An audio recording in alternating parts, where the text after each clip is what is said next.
dije como... Recording is on. Como que en una parte dije, puse que se va a empezar con el proyecto que viene hablando así, ¿no?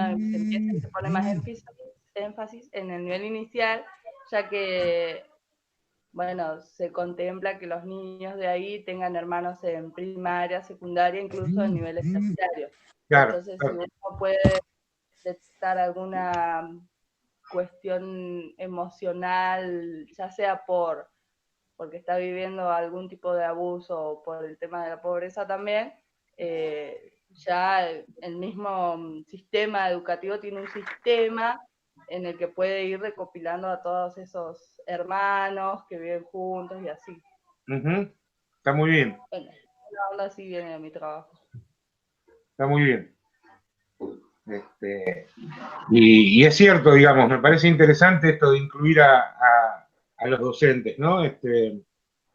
Vamos a leer un texto dentro de varias clases de Perla Selmanovich que, digamos, se llama Contra el desamparo, ¿no? Entonces ella, bueno, plantea qué es lo que tiene que hacer la escuela, si se quiere, el mundo adulto, para evitar el desamparo de las niñas y los adolescentes. Pero lo primero que ella plantea es que en esa situación de desamparo también se encuentran los adultos, ¿no? Es decir, ella dice, el mundo adulto también está en el desamparo. La diferencia que va a marcar ella es que, bueno, dice, las personas adultas tienen otros recursos para enfrentarse a ese desamparo que claramente niños y adolescentes no tienen, ¿no? Entonces, bueno, dice, más allá de reconocer estas situaciones que nos pasan también a los adultos, bueno, ¿cuáles son nuestras responsabilidades? Va a plantear ella, ¿no? Pero de alguna manera lo que está diciendo es que también hay que atender a esas situaciones que pasan con los docentes, con las docentes. De hecho, si uno viera las estadísticas, por ejemplo, de licencias por cuestiones, digamos, emocionales, psíquicas, estrés, que tienen los docentes, podría tomar dimensión de cuán importante es el fenómeno, ¿no?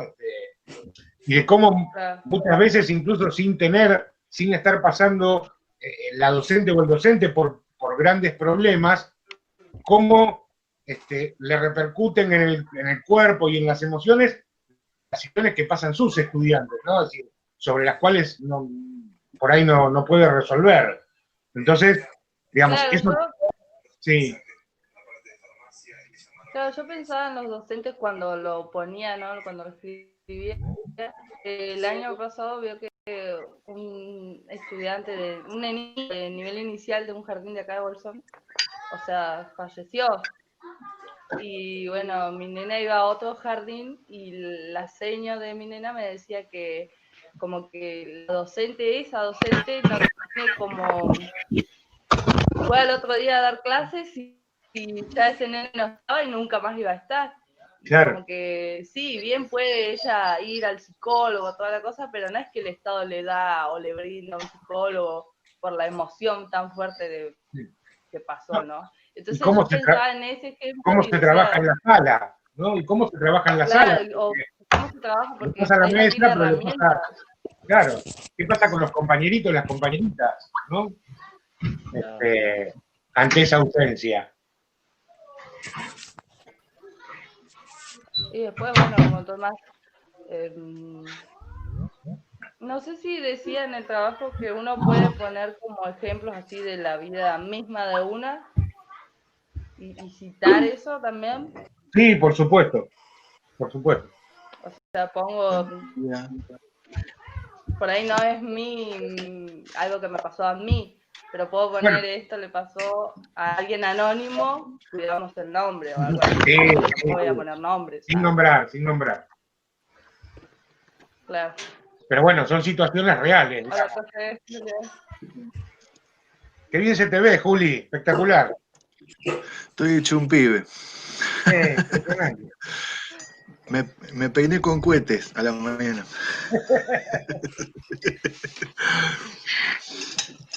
Es la luz del sol que hace milagro. Qué bárbaro. Y esas cremas que te pones a la noche también. Sí, claro. Impresionante. Qué bueno, qué bueno. Bueno, ahí la veo a Sandra, Javier también, que entró, Lucía. Bueno, de a poquito vamos sumando. Dale. Tengo una pregunta que es media tonta. Venga, esas Ven son las que cuando más me uno gustan. habla sobre un espacio así físico, ¿cómo se le dice? ¿Inmueble? O sea, por ejemplo, una casa es un inmueble. Sí, es Claro, un inmueble. sí, Ah, y lo digamos, que son, por ejemplo, mesa y eso son muebles. muebles o mobiliario. Sí. La diferencia es Ah, si se mobiliario. pueden transportar o no, ¿no? Es decir, si es algo que se Claro, sí, puede eso reubicar o sabía no. yo, pero digo, qué tonta la pregunta, pero Después, estaba en la duda. pero está bueno. Y después en el medio tenemos, por ejemplo, no sé, ahora que se pusieron de moda las escuelas modulares o los hospitales modulares que se hacen con esto, ¿cómo llaman? Los containers. Y esos son como mixtos, ¿no? Porque por un lado funcionan como inmuebles, pero se pueden trasladar. Así que también son muebles. Es decir, están ahí como en el medio.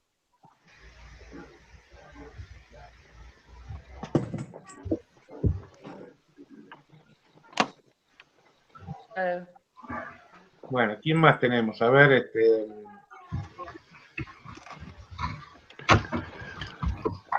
ahí alguien apareció, pero no sé quién es.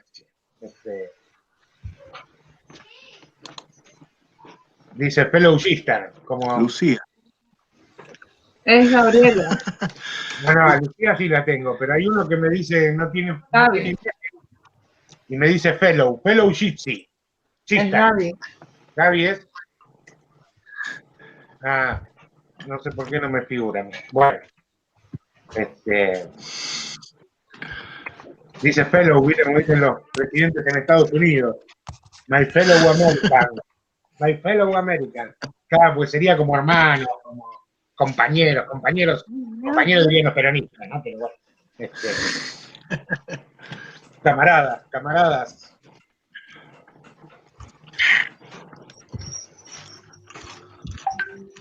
Bueno, si les parece, son 10:34, vamos comenzando. Si se va incorporando alguien, está bueno, pero vamos arrancando, así respetamos un poco los horarios.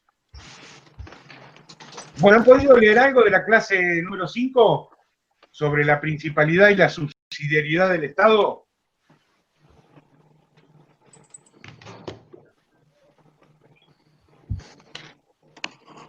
yo ya leí algo, pero no me acuerdo si era eso lo que leí.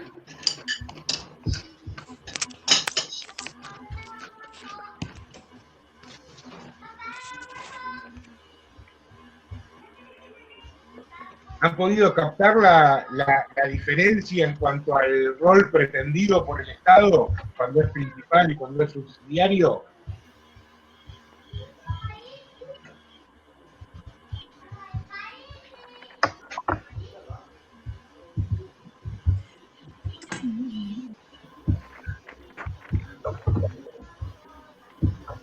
Sí, yo creo que el texto es bastante claro en el sentido de cómo lo va desarrollando la clase y bueno, también tiene, o sea, el hecho de, de haber compartido los videos también habla de otras situaciones donde se puede ver la subsidiariedad y la principalidad del sistema educativo en diferentes países. Cómo eso impacta. Sí, se entiende los conceptos. Sí, ahí es importante ver que es como que no existen modelos absolutamente puros, ¿no? Es decir, no estarían existiendo o prácticamente, digamos, es difícil encontrar modelos donde el rol es absolutamente principal del Estado o, por el contrario, el rol es absolutamente subsidiario, ¿no? Ahí entre los ejemplos que yo les dejé, hay, digamos, si quisiéramos ubicar un poco los extremos, podríamos encontrar, por un lado, el modelo chileno, ¿no? El modelo chileno es un modelo donde el rol del Estado es el más subsidiario de todos, ¿no? Y entonces ahí claramente es el mercado, y cuando decimos del mercado estamos refiriéndonos a las familias poniendo sus propios recursos, ¿no? Muchas veces, o tratando de poner sus propios recursos para procurarse una educación que sea lo mejor posible. Y en el otro extremo, donde hay estados que asumen como tarea principal o como rol principal hacerse cargo de la educación, tendríamos por un lado por ahí el modelo finlandés, ¿no? El modelo finlandés, de alguna manera donde no existe la educación privada, ¿no? Y el modelo de Singapur, en ese sentido, también es parecido, donde es el Estado quien, de alguna manera, monopoliza todo lo que tiene que ver con la educación dentro del territorio. A mí me parecía interesante el planteo que hace Pablo Gentili. Pablo Gentili centra el análisis en este momento de las reformas neoliberales, pero nosotros podemos entender, y esto sobre el final de la clase creo que está bastante claro, que esta discusión del rol del Estado es una discusión que se ha dado siempre, ¿no? Y principalmente nosotros, cuando vimos historia de la educación, vimos que esa discusión era sobre todo entre esos estados que se estaban formando, que se estaban constituyendo, y la Iglesia Católica, ¿no? Porque la Iglesia venía con una tradición de monopolio educativo desde la Edad Media. Pero que esa discusión en el rol del Estado se va a ir reactualizando en el tiempo y, digamos, durante mucho tiempo va a seguir o continuar esa discusión y esa lucha con la Iglesia, pero después, digamos, la Iglesia va a perder parte de ese lugar y va a aparecer esta idea del mercado, ¿no? Donde sigue participando la Iglesia también, pero ya hay muchos otros actores justamente de ese mercado, los sectores privados, que también tratan de, digamos, mediar en esta disputa por quién se hace cargo de la educación. Pensando en el modelo argentino, en el sistema argentino, la discusión no es solamente por ver quién tiene el derecho a enseñar, sino también con qué recursos lleva adelante ese derecho. ¿Por qué? Porque el Estado argentino, a partir sobre todo y esto queda muy consagrado a partir de la Ley Federal de Educación, la de 1993, se va a comprometer a hacer aportes económicos, dinero constante y sonante, casi siempre en forma de sueldos docentes, con la educación privada. Es decir, el Estado argentino no solo mantiene las escuelas públicas y a sus docentes y los recursos necesarios de esas escuelas, sino que también, esto básicamente a través de los gobiernos provinciales, subsidia, entrega dinero a la educación privada, sobre todo a las escuelas privadas que tienen, digamos, cuotas menos caras, ¿no? Es decir, ¿por qué? Bueno, porque de alguna manera, dentro del pensamiento neoliberal, estimaron que si un grupo de personas establece una escuela privada, cobra una pequeña cuota y con esa cuota que le saca a cada familia mantiene una parte de la educación, bueno, el Estado aporta, en este caso, por ejemplo, los sueldos docentes o una parte de los sueldos docentes, y entonces, de alguna manera, se está cubriendo a un sector de personas de la sociedad con el servicio educativo. Y esto al Estado le saldría mucho más barato, le sale, dicen ellos, mucho más barato que tener que sostener una escuela pública, donde tendrían que hacer el edificio, poner el mobiliario, pagar todos los docentes, pagar todos los gastos mensuales, la luz, el gas, bueno, todas estas cuestiones que hacen a mantener una escuela en funcionamiento. Y una de las cuestiones muy llamativas dentro del sistema educativo argentino, y les hago este desafío, si pueden encontrarlo me lo mandan, es que no tenemos ni idea, no sabemos, y parece que nadie sabe realmente, porque esta es una información que no existe, cuánto dinero destinan los gobiernos provinciales a esta educación privada. No sabemos exactamente cuánto es, no tenemos forma de controlarlo. Con lo cual, bueno, quienes defienden la educación pública van a decir que esos recursos que el Estado invierte en la escuela privada, que los utilice para mejorar la educación pública, ¿no? Entonces acá aparece esta disputa entre quienes creen que la educación tiene que ser privada y entonces el Estado auxiliar económicamente a los privados, y entre quienes sostenemos que la educación debe ser pública y el Estado tiene que poner todos los recursos al servicio de esa educación pública, ¿no? Entonces, bueno, esta es como una de las grandes discusiones que aparecen en la historia de la educación y que se reactualiza a partir de los 80 y de los 90 en el mundo. Después el otro tema que a mí me parece sugestivo y interesante, y por eso incluí esos ejemplos al final, es que hay una falsa discusión, si se quiere, o una, yo diría, una mentira neoliberal, que es esto de sostener que la educación privada es mejor y que el mercado es mejor para asignar recursos que el Estado. Claro que si uno mira la educación argentina o la educación en algunos otros países, podría incluso llegar a creer esto que dicen los neoliberales. ¿Por qué? Bueno, porque los problemas de la educación pública en Argentina y en otros países es algo absolutamente evidente.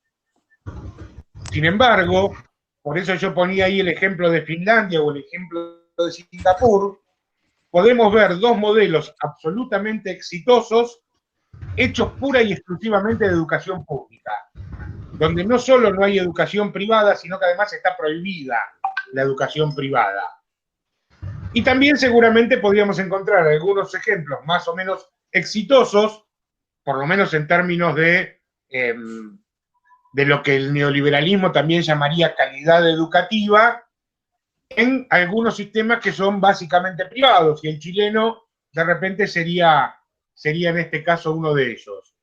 Por supuesto, si no miramos la expoliación económica que supone para las familias poder estudiar, ¿no? Piensen que una chica o un chico de clase media que hace toda su escolaridad en la escuela y llega a la universidad, bueno, lo más probable es que una vez que se reciba en la universidad quede endeudado por muchos años para poder pagar esos préstamos que se le dieron para poder estudiar, ¿no? Porque por un lado la educación te la cobran, por otro lado te dan un crédito para que puedas pagarla, pero después te quedan muchos años a pagar esa deuda que contrajiste para poder seguir estudiando. Entonces, me parece interesante ver que no hay un modelo que asegure el éxito, sino que, digamos, desde cualquiera de ambos lugares, digamos, puede haber experiencias exitosas. Sin embargo, quienes sostenemos la educación pública, lo que vamos a decir es que la educación pública es la única que está pensada para todos y todas las personas, mientras que la educación privada, anclada en el mercado, contempla de manera muy benevolente la idea de que haya gente que quede afuera porque no hizo el esfuerzo suficiente, porque no se lo merecía, porque, bueno, porque no entró en ese circuito de la meritocracia que le permitiera, en este caso, avanzar y lograr el éxito. Entonces, bueno, digamos, estos son como los dos grandes modelos planteados. Igualmente la de Singapur es bastante tecnocrática, me parece. Sí, Javier, absolutamente tecnocrática. Porque... Sí, sobre las categorías, ¿no? Incluso para la elección de docente. Sí. Es excluyente, ¿no? De las clases bajas. No, excluyente de las clases bajas no es. No es, porque de hecho, digamos, a veces hay que entender que cuando analizamos otros lugares, otros países, tenemos que poder comprender el tipo de sociedad del que se trate. Tanto en el caso de Singapur como en el caso de Finlandia, hablamos de, primero, países muy pequeños. No sé la población de Singapur, pero la de Finlandia es de 5 millones de habitantes. Es decir, es un paisito, es más chico que Buenos Aires, ¿no? Entonces, esto por un lado. Y después, que tanto en Singapur como en Finlandia no existiría lo que nosotros llamamos poblaciones de riesgo. No existen los pobres.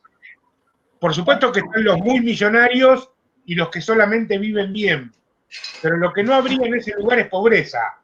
Entonces es muy difícil comparar ahí con países como la Argentina o la mayoría de los países latinoamericanos, donde hay unas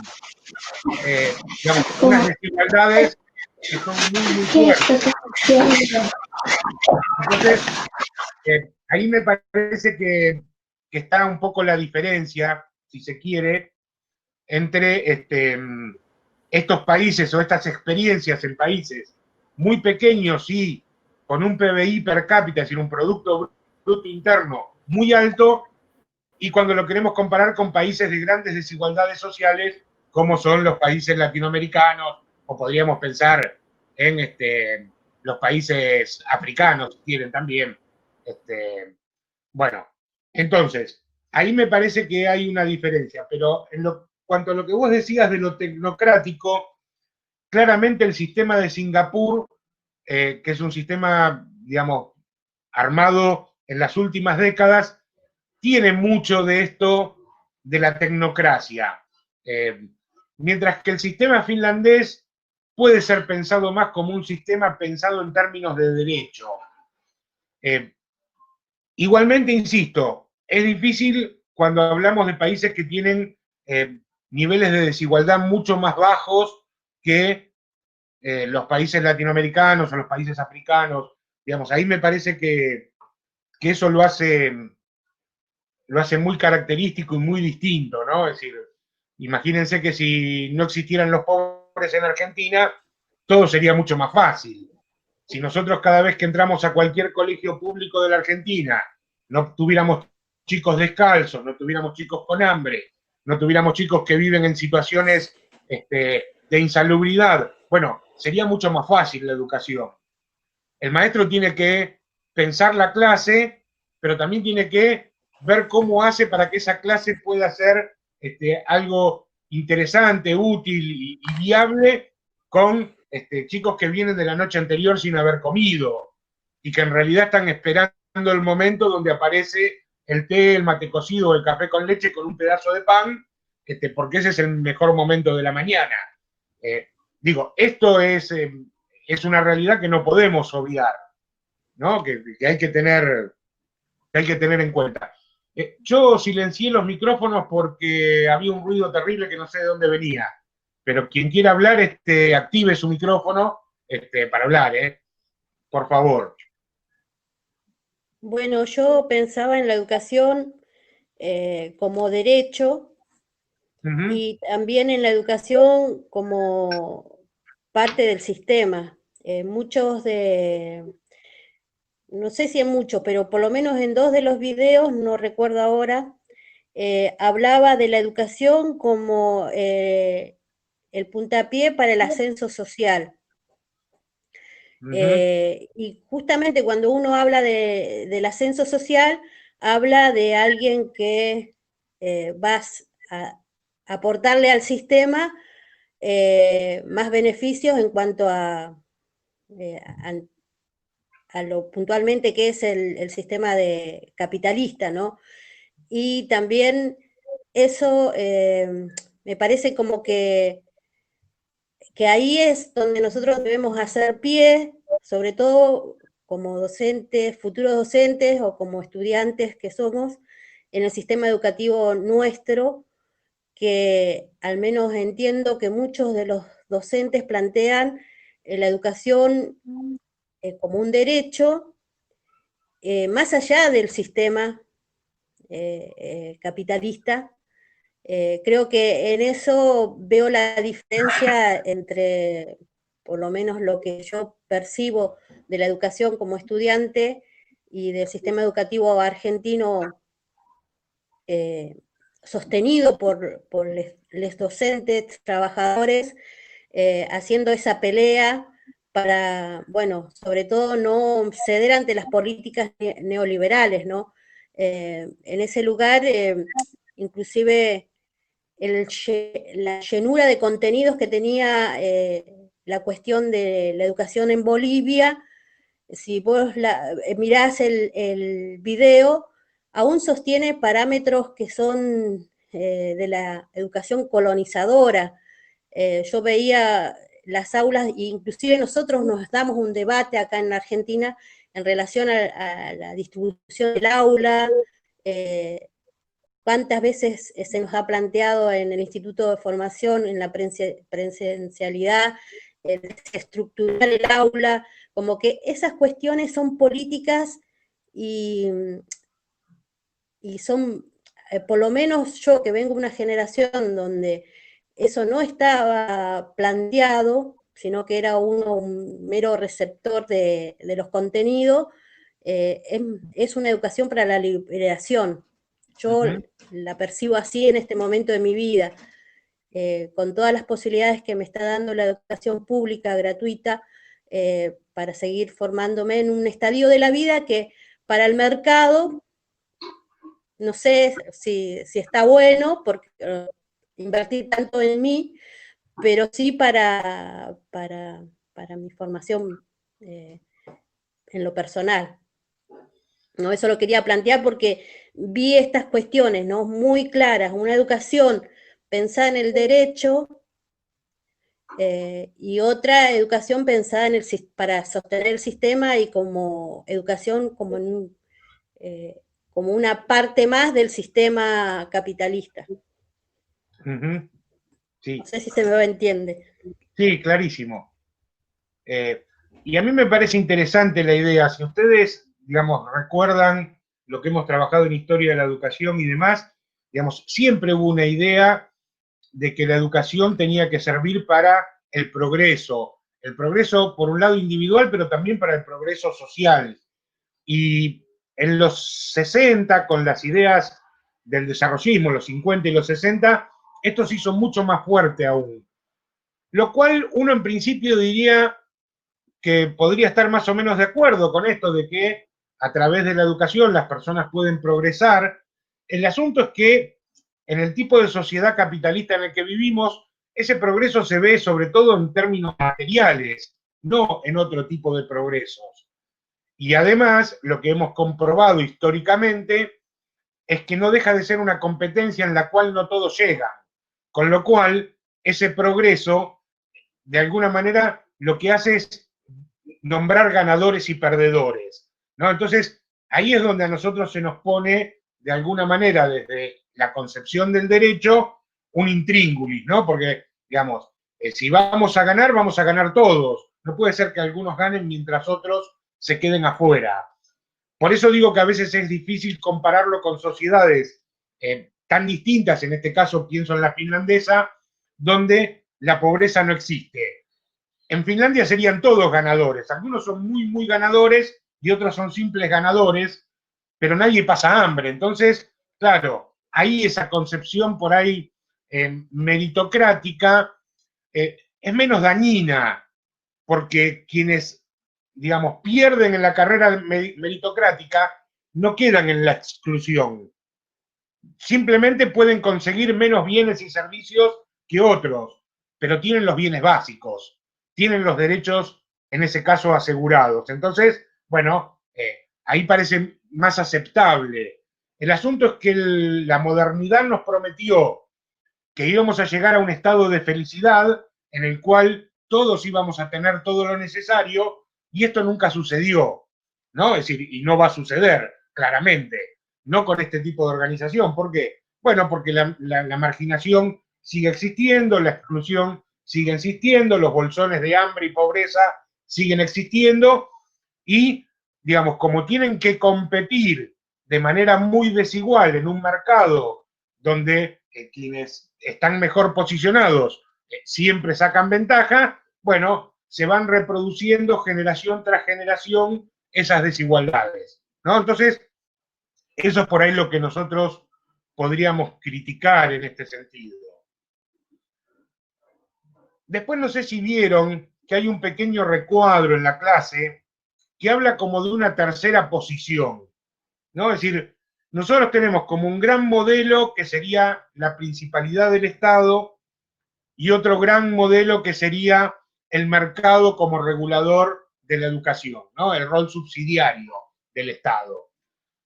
Y dentro de estos dos extremos se pueden plantear otro tipo de situaciones y de soluciones, digamos, muy entre comillas, intermedias, en la cual la sociedad civil, y ya no hablo del mercado, hablo de sociedad civil en general, pueda tener una mayor participación y una mayor incidencia dentro de la educación, siempre y cuando el Estado asuma esta responsabilidad de sostener y de colaborar con esas iniciativas, ¿no? Porque si no quedaría todo como en dos modelos muy estáticos, o educación privada o educación pública. Y yo ahí menciono, no lo menciono yo, en realidad lo menciona Pablo Gentili, estas propuestas como los bachilleratos populares u otras formas de organizar la educación que, digamos, no tienen un fin competitivo y económico, sino que lo que pretenden, digamos, su objetivo es tener una mayor participación real en el proceso educativo, definiendo los contenidos, haciendo partícipe de ese acto educativo no solo a docentes y estudiantes, sino a las familias, a la comunidad, a diferentes personalidades, actores y actoras de la comunidad, que se define entonces además por prestar mucha atención a los rasgos particulares y situados de cada comunidad. Bueno, estas experiencias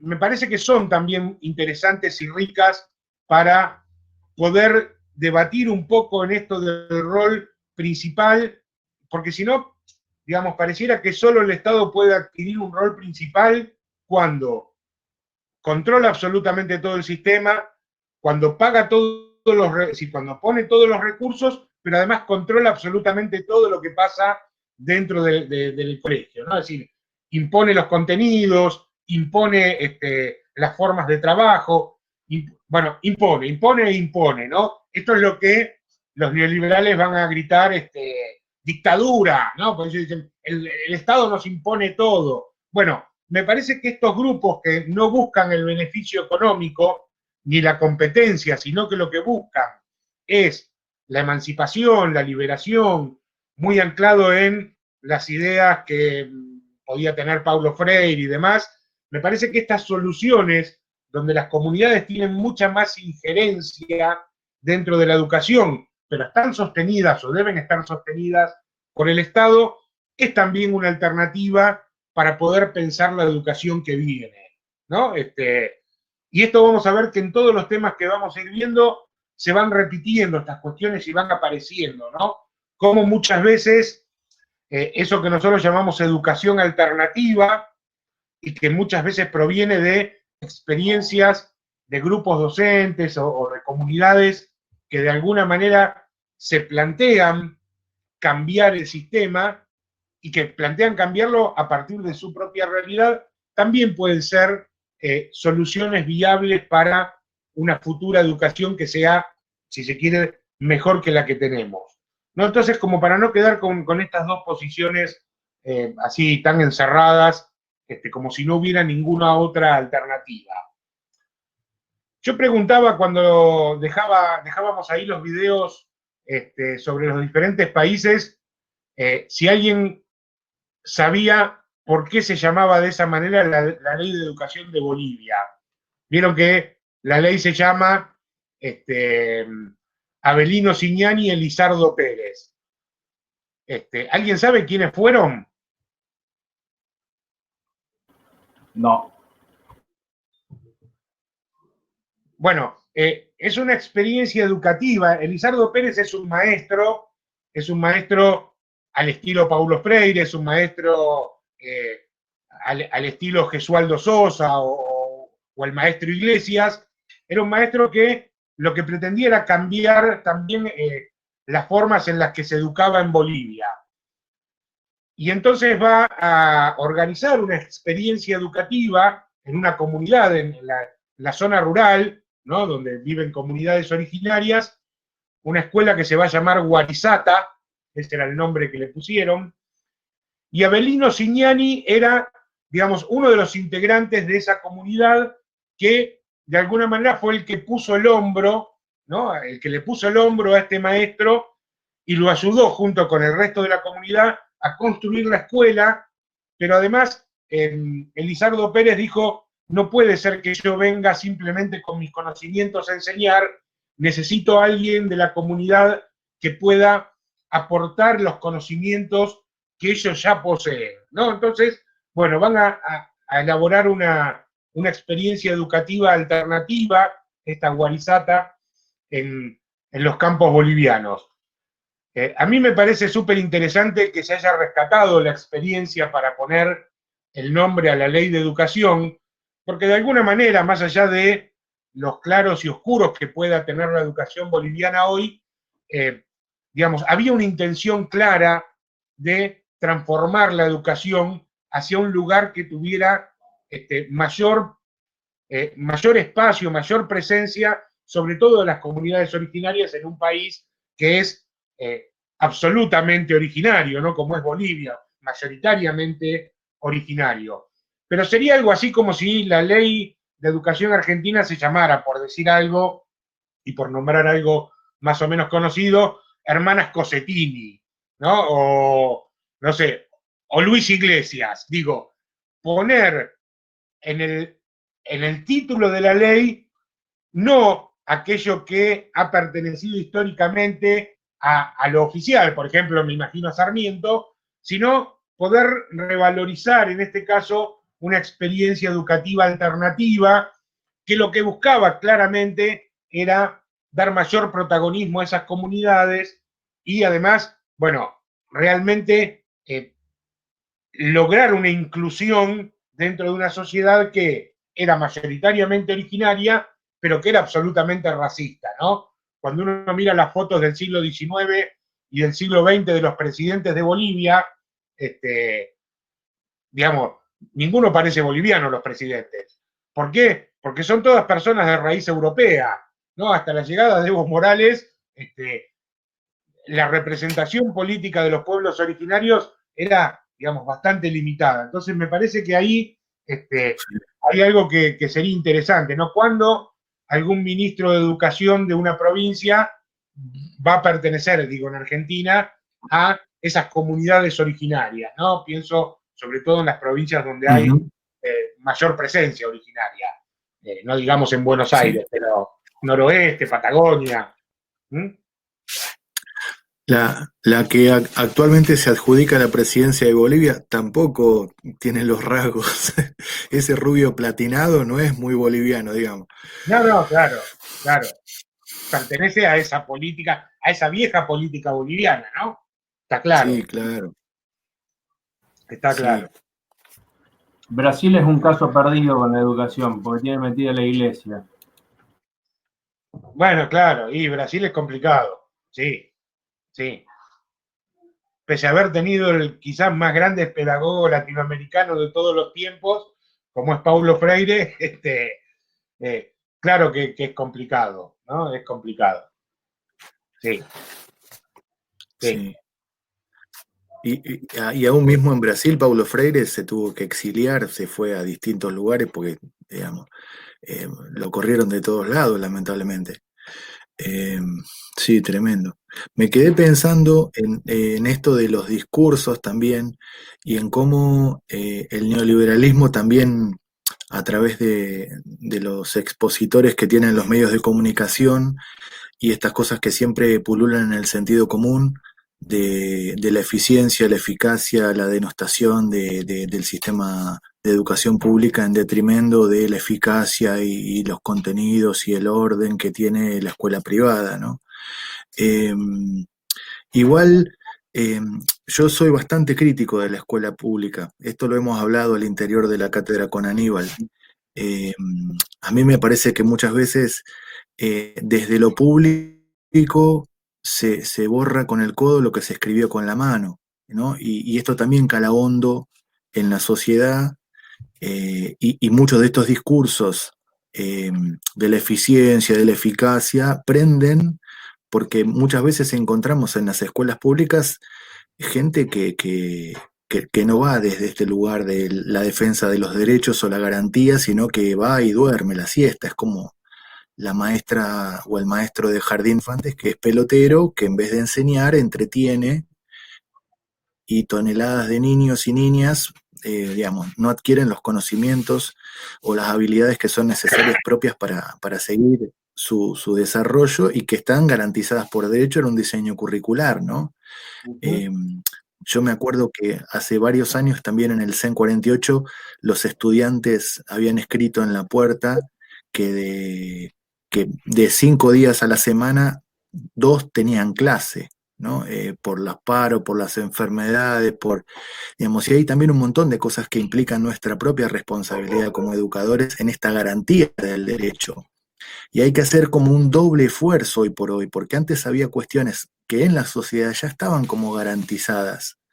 La famosa maestra, el maestro de antes, no para hacer una comparación, pero digamos, la sociedad sí creía en estas cuestiones. Hoy por hoy hay que hacer como un doble laburo para poder instaurar ciertas ideas que están como bastante enquilosadas también, creo, en la sociedad y en los discursos que denostan todo el tema, lo público, y que hay que hacer un trabajo enorme para volver a resituar lo público en el lugar, digamos, verdadero, de significancia, de derechos. Y bueno, es como bastante despareja la lucha, porque es como que siempre las ideas que terminan imponiéndose son que lo público es una cagada. Cuando digo, también lo privado puede ser una cagada, no es que uno va con lo otro, ¿no?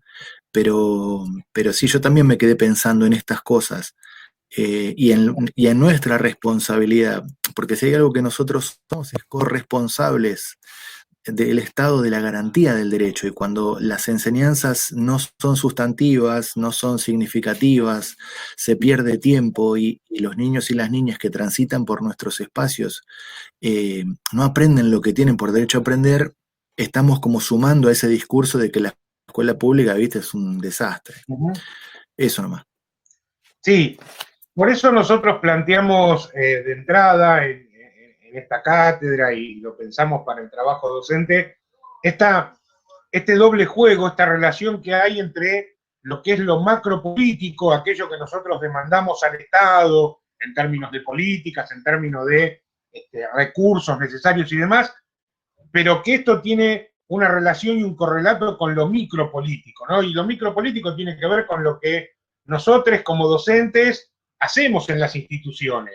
Entonces, podremos quejarnos del Estado, podremos demandar al Estado, podremos decir que el Estado nos hace cargo, pero si yo después voy a la escuela a hacer la plancha, si yo voy a tratar de tomarme todas las licencias habidas y por haber para no tener que laburar, si yo voy a las clases sin prepararlas y sin importarme demasiado lo que vaya a pasar ahí adentro, sino, bueno, a que simplemente pase el tiempo con alguna actividad más o menos que pueda ser entretenido o no, pero no importa, pero el tema es que pasen los 40 minutos, los 80 minutos, las 6 horas que laburo por día. Bueno, claramente ahí la educación pública está fallando, pero la responsable de que esté fallando soy yo. Entonces, me parece que esto que dice Juli es importante para entender que, por un lado, hace falta la presencia y este rol principal que le demandamos al Estado, pero eso tiene que tener una contrapartida que es el compromiso y el trabajo de cada docente, ¿no? Es decir, porque el Estado no tiene otra forma de hacerse presente adentro de la escuela sino es a través de las y los docentes, el personal operativo, bueno, todos aquellos que hacen a la institución. Entonces, bueno, claramente me parece que nosotros tenemos que poder ver esta relación y entender cuáles son nuestras responsabilidades, porque claramente quienes más lesionan en lo cotidiano el derecho de la educación de niñas, niños y adolescentes somos nosotros mismos, ¿no? Hay un autor que vamos a leer en la clase 8 que se llama Pablo Imen, que es, digamos, que él viene un poco de las ideas anarquistas, es un tipo que trabaja mucho en políticas educativas, y él dice, bueno, cuando yo tengo que analizar los sistemas educativos y demás, lo primero que tengo que hacer es ser muy duro con nosotros mismos, ¿no? Y habla de los sindicatos docentes, él viene del sindicalismo docente también, y habla de el docente como persona y como grupo de personas dentro de las escuelas, y dice, bueno, nosotros también hacemos muchas cosas que no deberíamos, discutimos por muchas cosas que no deberíamos, y aquellas cosas que estamos llamados a hacer, a veces las dejamos de lado, ¿no? Entonces, me parece en ese sentido que esta aclaración que hace Julián es fundamental. Podemos quejarnos del Estado, podemos demandar al Estado, pero al Estado no lo cambiamos de un día para el otro. En cambio, la forma en la que nosotros nos movemos y trabajamos dentro de las escuelas, esa es una decisión diaria. Entonces, eso es lo primero que podemos transformar, lo que podemos cambiar, y es nuestra primera responsabilidad. Después sí, la pelea, el sindicato, el enfrentarnos a las ideas con las cuales no estamos de acuerdo, sostener la educación pública, digamos, todo esto está muy bien. Pero en tanto y en cuanto nosotros no hagamos lo que nos toca desde nuestra parte, bueno, todo será al cohete, digamos. Porque quiero decir esto y que se entienda, a ver, quiero ser claro con esto. Cuando los neoliberales marcan las deficiencias, cuando ellos hablan de la crisis y hablan del sistema educativo, vieron que Gentili divide, ¿no? Y dice, bueno, el diagnóstico, que es la crisis, después habla de quiénes son los culpables, y los culpables ahí estamos los docentes, está el Estado, bueno, y va haciendo todo este desarrollo. Hay que decir una verdad, y la verdad es que los neoliberales, cuando hacen sus críticas, tienen un fondo de realidad. No es que están criticando un sistema que era fantástico, estaban criticando un sistema que tenía serios problemas, un sistema que tiene todavía hoy serios problemas. El problema es que las soluciones... Aníbal, sí, a ver. Eso que vos planteás, y que yo disiento, porque acá lo que no estamos viendo es una cuestión estructural, la matriz en la cual fue formada la educación y nuestra educación argentina, que sigue siendo elitista, que sigue siendo para algunos que ponen al docente en el lugar del... no me sale la palabra, pero en ese lugar de no de trabajador, porque si las cuestiones estructurales estuvieran desde el Estado garantizadas, como son, por ejemplo, que un docente es trabajador y tiene un salario acorde al desarrollo, a lo que está haciendo, no pasaría que anduvieran los docentes en 5 escuelas a la vez,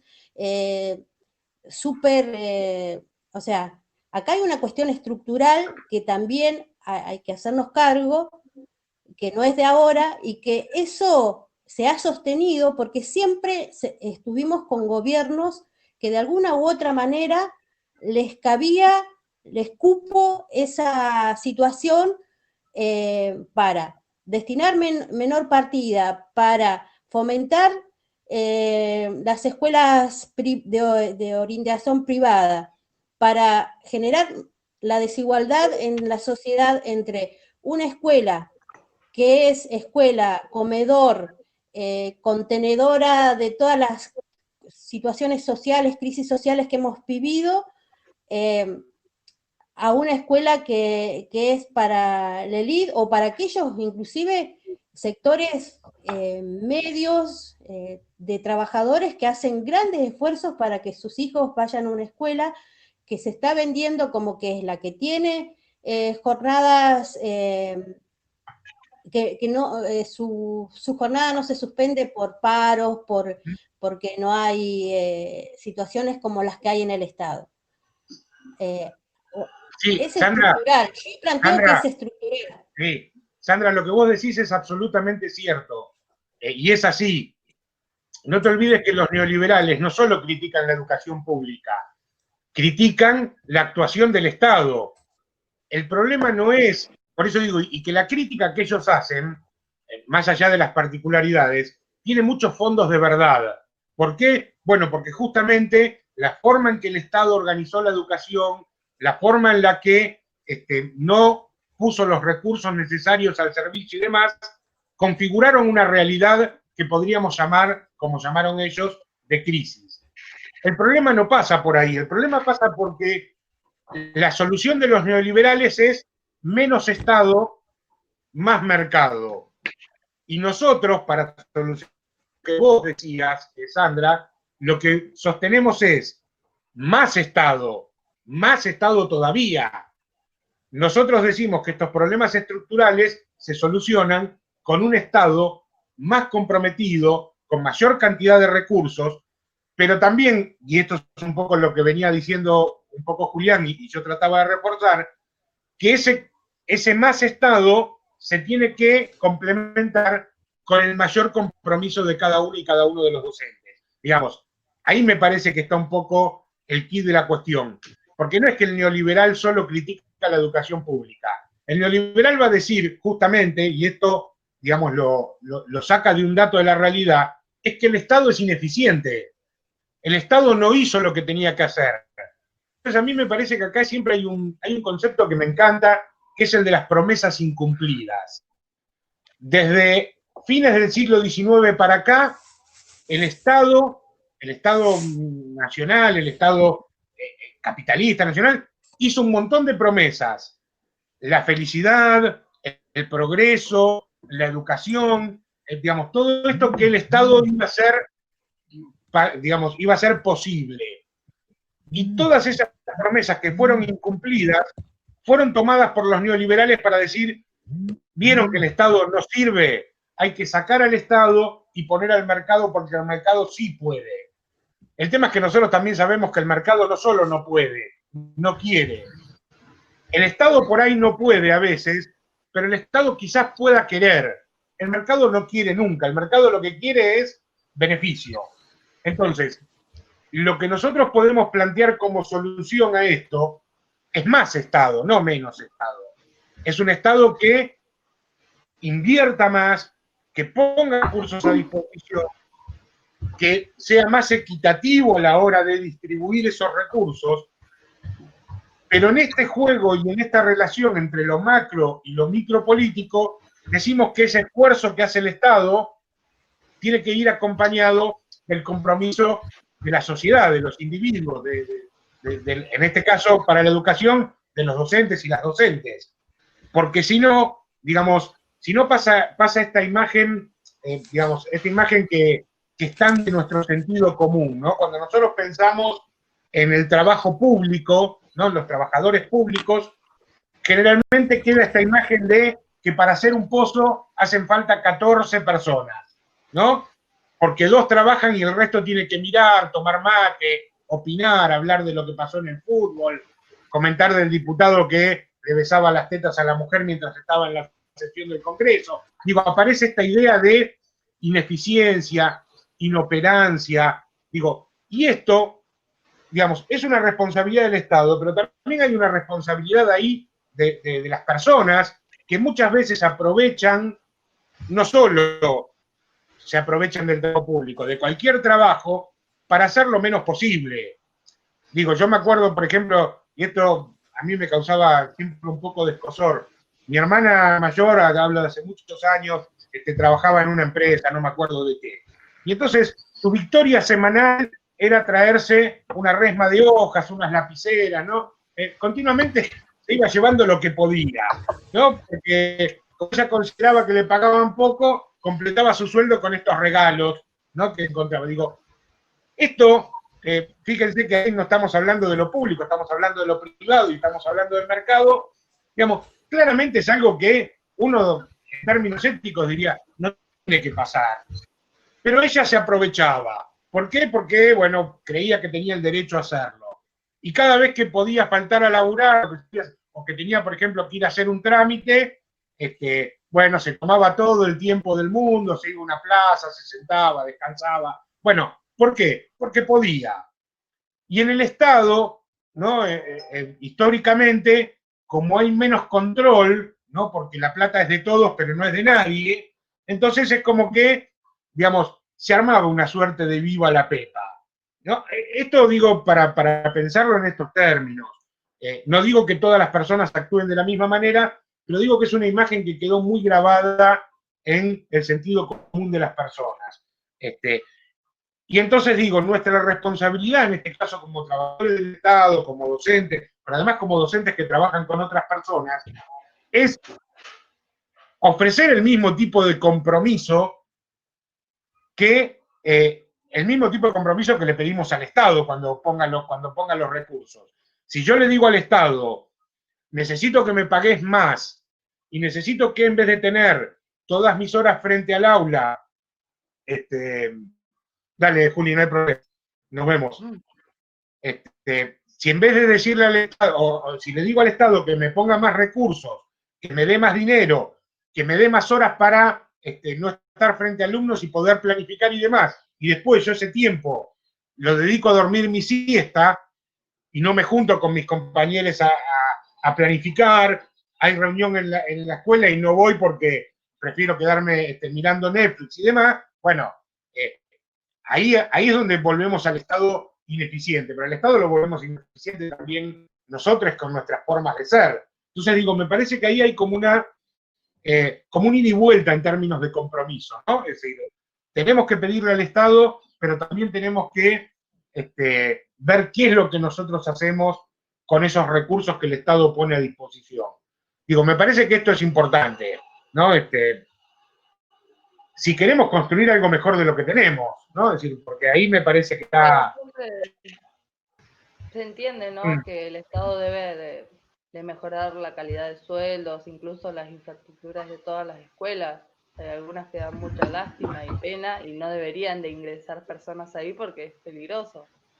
Pero también se puede ver, mismo cuando van a hacer las marchas por reclamos de los sueldos y demás, hay algunos que se quedan en sus casas y total van estos, los del gremio, por nosotros, y yo me quedo en mi casa. Y yo conozco mucha gente que trabaja de diferentes cosas para el Estado, ¿no? Y se queda en su casa, total el compañero va a ir a pelear por su sueldo también, porque no es que cada uno va a pelear por un sueldo, van a pelear por el sueldo de todos. Y siempre queda ahí el flojo que no tiene ganas y que se queda en su casa. Y en todos lados pasa, y en el privado también pasa también. Por ahí algunos no quieren protestar, qué sé yo, porque están cómodos.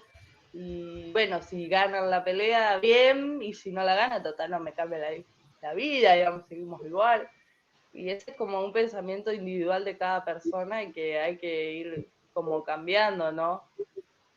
Exacto. También Sí, he tal conocido cual. personas que por ahí dicen, sí, voy a, no sé, voy a ir a la marcha porque todos van y yo nunca voy, y al final también a mí me beneficia, entonces van, como que de a poco está como cambiando el pensamiento de las personas, de decir, bueno, todos vamos para el mismo lado. Y en el trabajo también hay docentes que sí se quejan de que el jardín está mal, o que la escuela está mal, o que el sueldo nos pagan poco, pero hay algunos que sí, yo los entiendo porque se ve que se esfuerzan en su trabajo, otros como que pasan al presente nomás y no trabajan como deberían. Y eso es como que vos decís, ¿por qué te quejas tanto si haces tan poco? Bueno, porque hay Como uno de lo los que temas... decía el año pasado el profe, también en política creo que lo decía, que es como que siempre nos acordamos de todos nuestros derechos, pero como que olvidamos las responsabilidades como docentes. Es como que las responsabilidades van después y no sé, no todo el mundo es así, pero bueno, siempre hay algún caso. Claro, yo digo que ahí también lo que tenemos es un problema de participación, ¿no? Es decir, de alguna manera, digamos, por diferentes situaciones de la historia, somos sociedades que han ido perdiendo el nivel de participación. Y ya no pensemos solamente en la lucha sindical, por ejemplo, por un sueldo. Pensemos en cosas mucho más chiquitas. En el instituto. Y ya no pensemos en los trabajadores, pensemos en los estudiantes. Y esto lo digo con la tranquilidad de haber sido también estudiante del instituto. Los estudiantes nos quejamos muchas veces de un montón de cosas que pasan adentro del instituto. Ahora, organizamos una hora institucional para hablar de esos temas, Y se va quedan todo. menos de la mitad. La mayoría se van a su casa, ¿no? Y muchos de los que se van son los primeros en quejarse de todo lo mal que está el instituto, ¿no? Digo, pongo como ejemplo, pero podría poner otro. Digo, hay un tema de participación, esto que tiene que ver con el compromiso, que de alguna manera, digamos, no logramos ubicar en su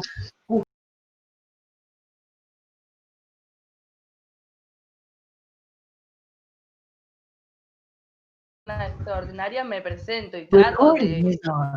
de leer y ponerle ganas. Por ahí digo, no voy a llegar a aprobar, pero le pongo toda mi mejor intención. Y después hay otras chicas o chicos que piden mesas, llega a la mesa y ni siquiera avisan que no se van a presentar, directamente no van. Y después esos se perjudican individualmente y a todo el grupo. Sí, claro. Y a todo el grupo cuando le dicen, no te podemos dar mesa. Sí, por eso digo, ahí me parece que hay cuestiones de la responsabilidad que son cuestiones a trabajar, digo, y son cuestiones también a educar, ¿no? Porque en la participación, en la responsabilidad y en la participación, es algo que se educa.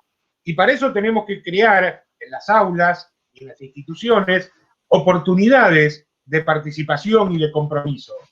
Digo, porque no es algo que se aprende leyendo, no es algo que aparece en un libro o se estudia para una lección y entonces a partir de ahora sé participar y sé comprometerme. Digo, esto es algo que, digamos, se aprende en la práctica, se aprende haciéndolo. Y al principio muchas veces se hace mal porque no sabemos participar, porque queremos participar del conjunto, pero imponiendo, por ejemplo, nuestra idea. Bueno, esto es algo que se aprende. Y si se aprende desde pequeños y desde pequeñas, bueno, seguramente cuando uno llega a la vida adulta tendrá un ejercicio mucho más afincado de qué significa comprometerse con algo y qué significa participar de las cuestiones. Pero bueno, esto es algo que claramente se tiene que enseñar y se tiene que aprender, ¿no? Y sobre eso también tenemos, digamos, muchos déficits. Esto lo van a ver, lo van a vivir cuando estén en las instituciones educativas, que pasa lo mismo que pasa en el instituto. Yo hoy hablaba de los estudiantes, pero digo, también puedo decir algo parecido de los docentes, que cada vez que se convoca una reunión, cada vez que se quiere charlar sobre determinado tema, problema que aparece, el compromiso de los integrantes de la institución suele ser bastante bajo, ¿no? Hay poco compromiso. Y eso, bueno, de alguna manera es lo que determina que después las cosas salgan como salgan, ¿no? Si no hay participación, si no hay compromiso, se terminan decidiendo unos pocos o no se termina haciendo nada, ¿no? Y cualquiera de las dos situaciones no es lo ideal, claramente. Entonces me parece que en este sentido nos puede quedar como una idea de, bueno, cómo equilibrar esto que nosotros pedimos del Estado con aquello que nosotros tenemos que ofrecer desde nuestros lugares, como individuos y como grupos, ¿no? Digo, no solo pensarlo en términos individuales, sino también pensarlos en términos grupales, ¿no? Una institución es un conjunto de personas. Yo como individuo no voy a transformar a la institución. La institución la vamos a transformar si nos juntamos y nos ponemos de acuerdo y pensamos entre todos qué podemos hacer para mejorar esa institución. Bueno, ahí hace falta ese compromiso individual, pero también un compromiso grupal que hay que construir, ¿no?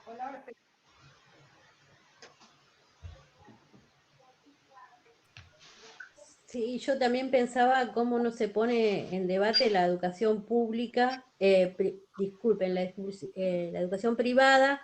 A mí me sorprende, por ejemplo, las dos instituciones que tenemos acá, una de gestión privada, les pagan los sueldos la provincia, pero por ejemplo, en cuanto a lo edilicio, para mí esas escuelas no cumplen la reglamentación, para mí son palomares.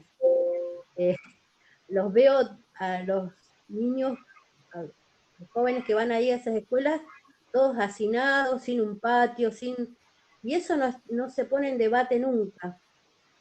Por lo menos nunca vi acá en Bolsón que se pusieran en cuestionamiento las condiciones edilicias en las cuales están esas dos escuelas, ni desde los profesores, ni desde los alumnos, ni de los padres, ¿no? Sin embargo, socialmente están, bueno, aceptadas así como privadas y elitistas.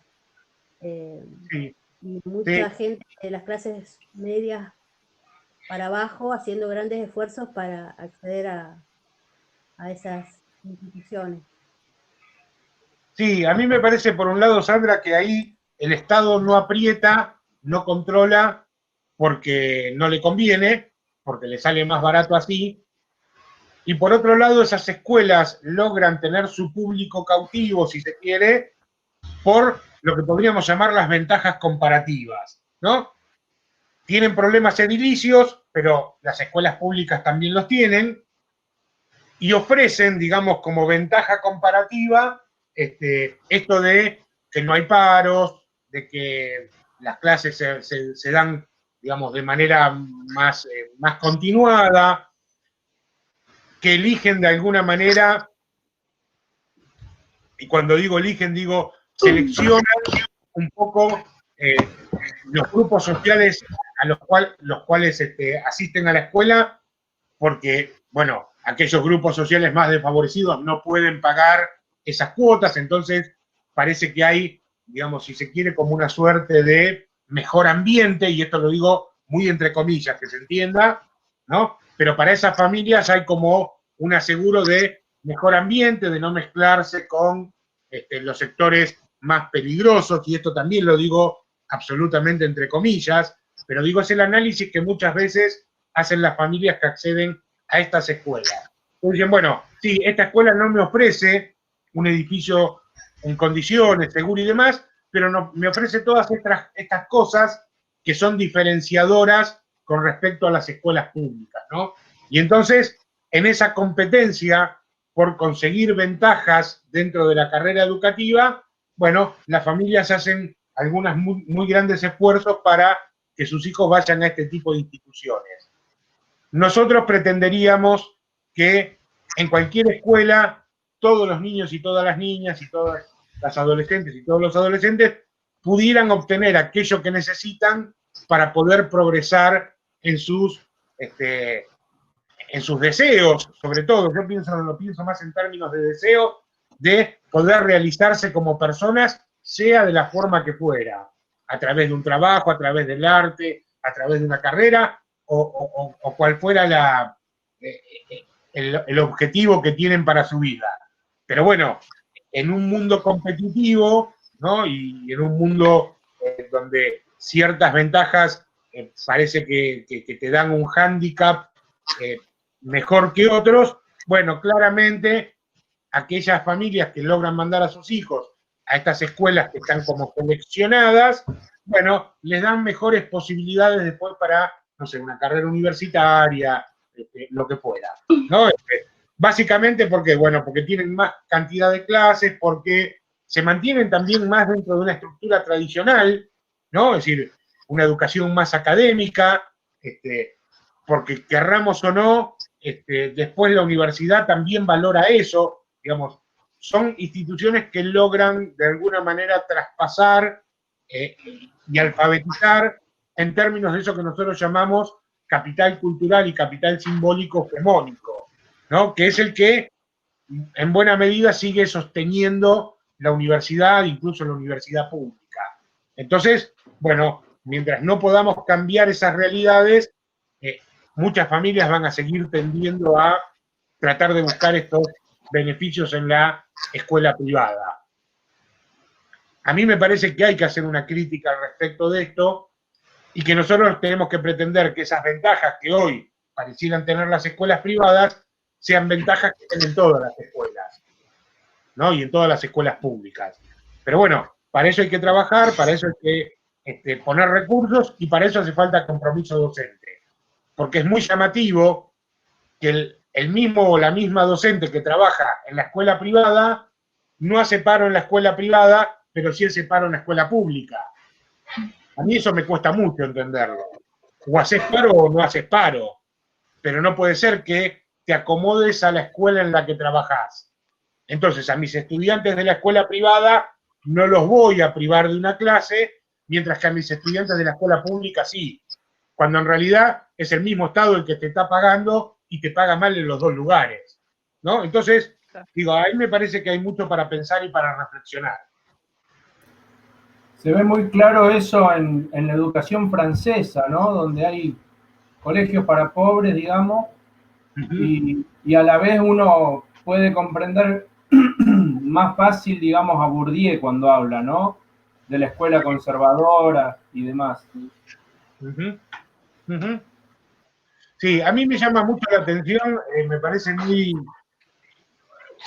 llamativo lo que pasa en la educación francesa, porque en la educación francesa se van armando como guetos en las escuelas, ¿no? Sobre todo pienso en las escuelas de la periferia de París, donde, digamos, hay escuelas que quedan, digamos, como encasilladas de escuelas para inmigrantes, ¿no? Entonces uno ve en las aulas afrodescendientes, orientales, todos aquellos grupos no hegemónicos dentro de la sociedad francesa que terminan en esas escuelas, pero también me llama la atención, sin embargo, porque el sistema público de educación francesa tiene una larga tradición y es muy fuerte, como lo fue acá en Argentina, que de repente a veces en términos edilicios tienen unas escuelas espectaculares, ¿no? Porque uno ve las escuelas y dice, ojalá tuviéramos estas escuelas en Argentina, pero así todo se arma como, porque hay, digamos, es una sociedad también bastante racista, hay que decirlo, se arma como un gueto dentro de la escuela, que por un lado tiene buenos recursos, pero por otro lado tiene una educación de baja calidad porque, bueno, de última es para estos inmigrantes, ¿no? Que van a ocupar un lugar social dentro de esa educación que es el lugar subalterno, aquel que hace los trabajos que nadie quiere, ¿no? Y esto, por eso me parece que, sobre todo, Luis Althusser, el propio Pierre Bourdieu y Passerón, y todos los reproductivistas franceses, de alguna manera vieron que el sistema educativo, cuando analizaban el sistema educativo francés, era una máquina de reproducir las desigualdades sociales, ¿no? ¿Por qué? Bueno, porque más allá de que los colegios por ahí estuvieran en condiciones, en términos edilicios, se armaba una especie de educación para pobres, ¿no? Es decir, una educación para marginales, digamos. Y esto termina reproduciendo esas diferencias y esas desigualdades sociales que ya de por sí tiene la sociedad francesa o cualquier sociedad occidental en esos términos, ¿no? Estaría bueno, Aníbal, que... Perdón, ¿eh? Sí, diga. ¿Estaría bueno qué, Javi? Que aclares un poquito lo de la concertación de Washington. Que quede claro esto. Bien. Bueno, acá se van a encontrar dentro de 2 clases más o menos con una diferencia.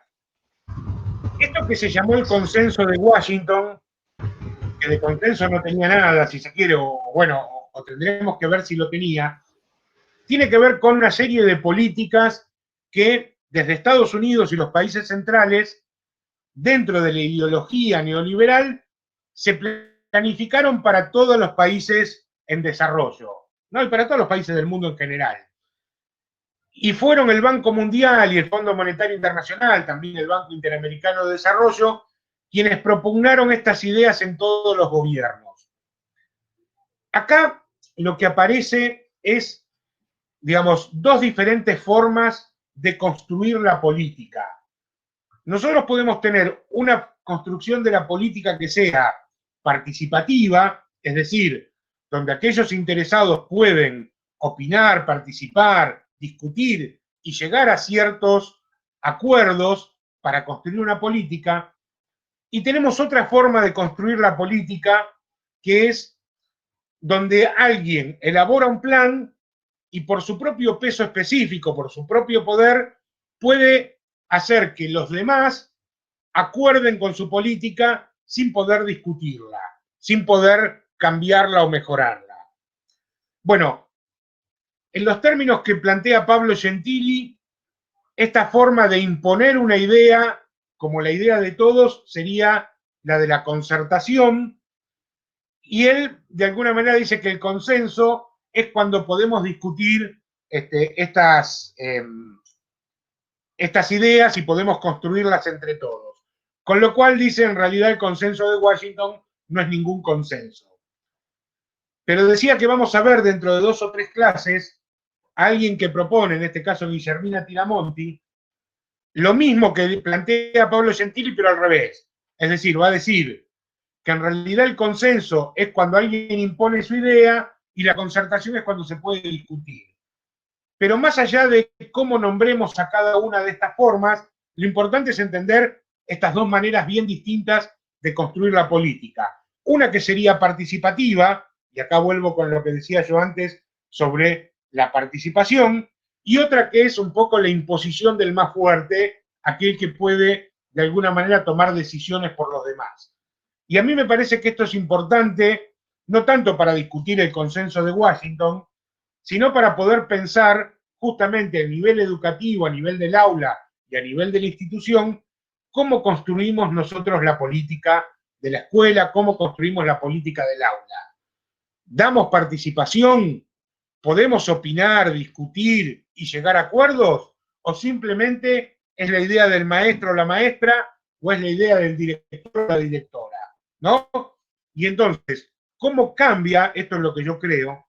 ¿Cómo cambia en términos de compromiso cuando uno es capaz o cuando uno tiene la posibilidad de participar de esas decisiones y cómo esto afecta a nuestro compromiso cuando en realidad son ideas que nos imponen desde arriba o desde afuera?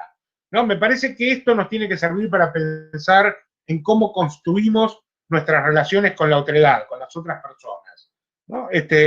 Me parece que ahí está un poco el secreto, si se quiere, de estas ideas que, insisto, vamos a retomar dentro de 2 clases, creo, cuando hablemos a partir de un texto de Guillermina Tiramonti y otras cuestiones que trata esa clase, que podamos seguir profundizando en esto de cuáles son las maneras de construir la política, ¿no? En esa clase también vamos a hablar sobre el diálogo y cómo se puede estructurar o no un diálogo verdadero, ¿no? Porque a veces, digo, para entender también las diferencias, una cosa es el debate, donde hay 2, 3 o más posiciones que lo que tratan es de imponer su verdad, y otra cosa sería el diálogo, en la cual cada uno expresa lo que piensa y podemos escucharnos y podemos aprender de la otra persona y podemos construir ideas de alguna manera participando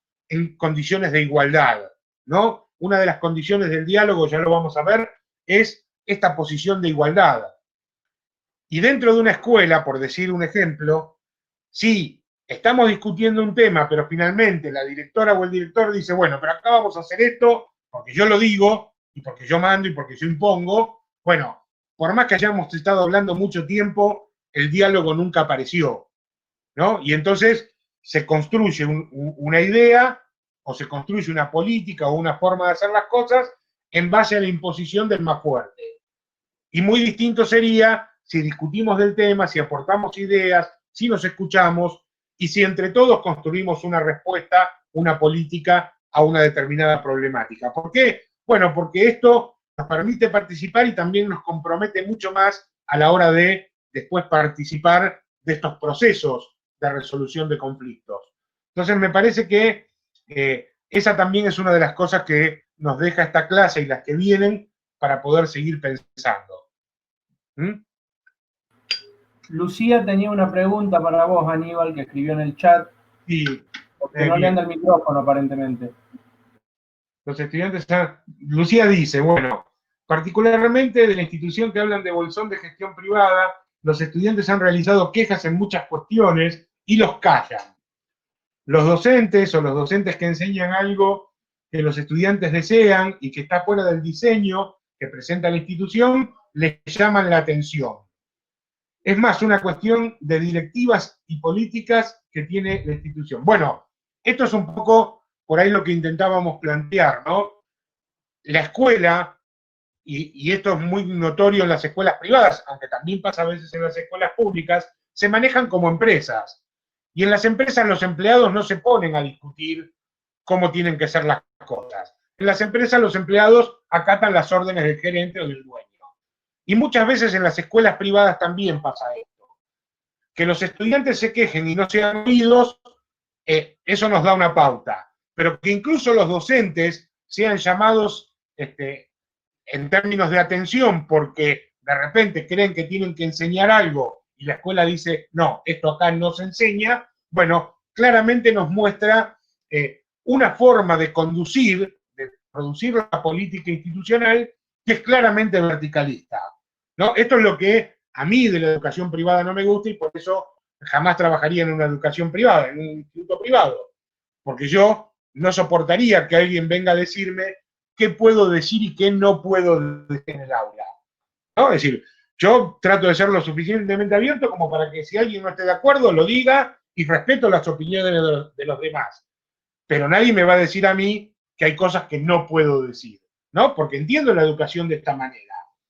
Pero bueno, ahí me parece que en esa apreciación que hace Lucía está claramente las diferencias entre una educación pública, participativa y más democrática y una educación mucho más elitista donde, bueno, de alguna manera quienes dirigen la institución, y esto generalmente en connivencia con los padres, ¿no? Porque se prestan servicios mutuamente, en este caso le dicen a los estudiantes, sobre esto no se pueden quejar, ¿no? Y al docente que quiere salirse de la norma, rápidamente se lo llama a ponerle un límite. Después creo que sigue siendo Lucía quien habla de la educación Waldorf y pregunta si este modelo tiene lugar en el Estado, en la educación. Yo, digamos, diría que hay algunas experiencias alternativas como la educación Waldorf que plantea un tipo de educación bien diferente a la que plantea la educación tradicional y la educación estatal en este caso. En general, terminan siendo muchas veces propuestas que se pasan al ámbito privado, justamente porque en el Estado a veces tampoco hay mucho lugar para la innovación y el disenso, ¿no? Pondría en el mismo caso a las escuelas populares, y como decía hoy más temprano también escribía Sandra, que las escuelas populares siguen pugnando, ¿no? Los bachilleratos, por ejemplo, y demás, pugnando para que el Estado les asigne recursos. Porque más allá de que los ha reconocido como parte de la estructura de gestión de la educación, muchas veces los recursos no los pone, ¿no? Entonces, digo, acá me parece que en una educación más participativa, más democrática y más abierta, aún siendo pública, tendrían que existir el lugar para que, por ejemplo, experiencias como las experiencias de Waldorf u otras experiencias alternativas también tengan lugar, ¿no? Digamos, a mí me parece que hay muchas cosas de la escuela Waldorf que son interesantes, después creo que hay otras que quizás no lo sean tanto, y que de alguna manera creo que si hay algunos errores, digo, y esto lo digo con mucho respeto, si hay algunos errores, persisten en el error porque han sido obligados a mantenerse al margen de la educación pública, entonces me parece que sería mucho más productivo que pudiera incorporarse dentro de la educación pública, porque ahí podría sacar algunos de sus inconvenientes gracias a las ideas de la educación pública, y la educación pública podría aprender mucho de las prácticas pedagógicas de la escuela Waldorf. Lo mismo voy a decir de los bachilleratos pedagógicos, de otras experiencias educativas alternativas que mucho tienen para decirnos, sobre todo aquello que viene hoy de la educación popular, mucho tienen para decirnos a la hora de pensar la educación pública, ¿no? Entonces, bueno, acá lo que hace falta es mayor apertura, mayor participación, mayor amplitud, ¿no? Y para esto también tiene que haber mayor participación de las comunidades educativas, ¿no? Es decir, porque si, y ya lo vamos a ver un poco más cuando veamos descentralización y centralización, si las instituciones educativas solo tienen que cumplir con el plan propuesto por el Estado, bueno, hay poco lugar para experiencias innovadoras, ¿no? Y me parece que cada comunidad, cada escuela tiene que tener esa posibilidad de llevar adelante experiencias diferentes, para ver qué pasa, para ver si funcionan, para ver si mejoran la educación. Y entonces, en esas pruebas que uno va haciendo, bueno, de repente puede encontrar alternativas que hagan que por contagio, por contagio digo, no, por contagio espontáneo, digo, que a través de la comunicación de esas experiencias valiosas se pueda mejorar todo el sistema educativo. Y voy a poner simplemente el ejemplo de los bachilleratos populares. El éxito que tienen los bachilleratos populares a la hora de trabajar con la diversidad y con los problemas locales no lo tiene la educación pública. Y la educación pública tendría que aprender mucho de las maestras, los maestros, los profes, de los bachilleratos populares a la hora de trabajar con situaciones complejas, con situaciones de diversidad y sobre todo con situaciones situadas, locales, ¿no? Con las particularidades locales. Digo, están para complementarse, no para competir o separarse. Digamos, hay mucho que la educación pública le puede dar al bachillerato popular, pero hay mucho que el bachillerato popular le puede dar a la educación pública. Digo, y ese me parece que es el desafío que nosotros tenemos a futuro. Cómo incorporar ideas distintas, ideas heterogéneas, en beneficio de las grandes mayorías. Bueno, ahí me parece que hace falta mucha más participación de las comunidades educativas y de los docentes en la definición de las políticas públicas. Algo que vamos a seguir trabajando en próximas clases, ¿no? Me parece que hay mucho para seguir pensando sobre esto, pero insisto, podemos seguir sosteniendo que el Estado tiene que tener un rol principal, pero sin decir que el Estado tiene que decir todo lo que tenemos que hacer, ¿no? El Estado también, desde su rol principal, puede otorgar autonomía, poder a las comunidades locales, para que esas comunidades locales puedan definir proyectos propios, ¿no? Aunque haya una base común, puede haber proyectos propios, proyectos locales, intereses de ciertas comunidades que son muy diferentes a los de otras, ¿no? Y me parece que en ese intercambio de experiencias aparece la riqueza que ha tenido históricamente y que puede seguir teniendo y puede profundizar la educación pública, ¿no? Me parece que en líneas generales ahí tenemos un montón de puntas para pensar. Como verán, no hay respuestas definitivas, no hay respuestas armadas, no hay soluciones mágicas que se encuentren en un libro, hay experiencias para poner en práctica, para pensar, para trabajar de manera colectiva y tratar de, a partir de eso, mejorar. Pero bueno, eso lleva tiempo, eso es un desafío y es un desafío que tendrá que asumir la educación pública a futuro, ¿no? De hecho está pasando, ¿no?